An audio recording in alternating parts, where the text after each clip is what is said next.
ಮಂಡ್ಯದಲ್ಲಿ ಮತ್ತೊಬ್ಬರು ಲಕ್ಷಾಧಿಪತಿ ಭಿಕ್ಷುಕಿ ಪತ್ತೆಯಾಗಿದ್ದಾರೆ. ಭಿಕ್ಷುಕಿ ಮನೆಯಲ್ಲಿ ಮೂಟೆ ಮೂಟೆ ಚಿಲ್ಲರೆಯ ಹಣ ಸಿಕ್ಕಿದೆ.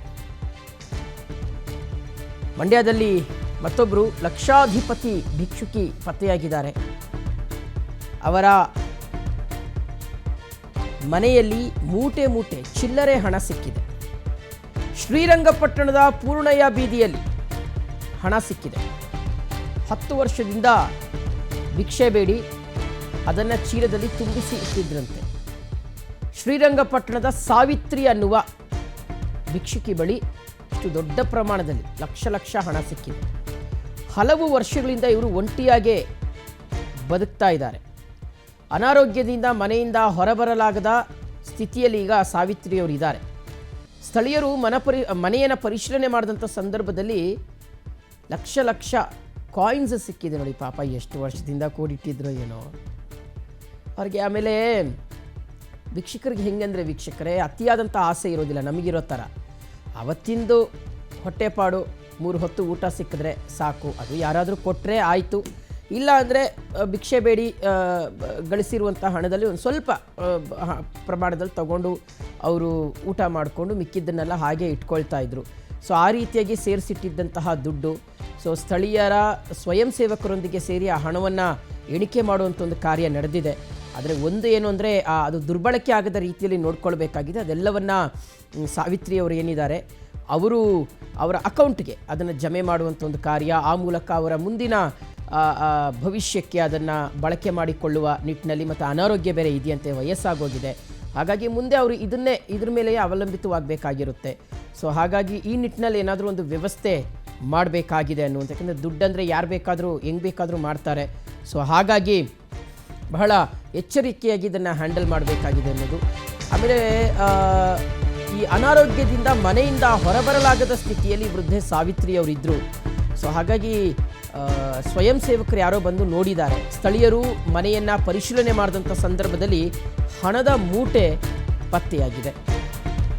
ಸ್ಥಳೀಯ ಸ್ವಯಂ ಸೇವಕರೊಂದಿಗೆ ಸೇರಿ ಹಣವನ್ನು ಎಣಿಕೆ ಮಾಡುವಂಥ ಒಂದು ಕಾರ್ಯವನ್ನು ಸಹ ನಡೆಸಲಾಗಿದೆ. ಅದಾದ ಮೇಲೆ 10 ಮೂಟೆಯಲ್ಲಿ ಕಾಯಿನ್ಸ್ ಸಿಕ್ಕಿದೆಯಂತೆ. 10 ಮೂಟೆ, 2 ಮೂಟೆಗಳಲ್ಲಿ ನೋಟ್ ಸಿಕ್ಕಿದೆ. 2 ಮೂಟೆಗಳಲ್ಲಿ 1.85 ಲಕ್ಷ ಹಣ.